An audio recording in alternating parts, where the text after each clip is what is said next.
喂，係你真係被逼啊？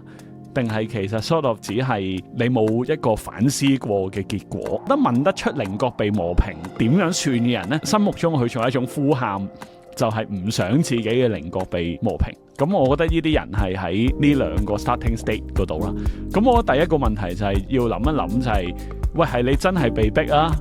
定係其實 sort of 只係你冇一個反思過嘅結果？咁我覺得如果係只係冇反思過嘅結果呢，成件事係 sort of 易處理啲嘅。例如我當接觸唔同嘅資訊啦，例如我諗好多人聽樹洞 podcast 都係想揾翻自己個稜角啦。呢個係我最近一個經驗啦，其實係今朝早嘅經驗。但因為我忙住喺度揼曲啊，咁我少咗睇書啊，跟住我就開始覺得喂，人生有啲枯燥與乏味啊。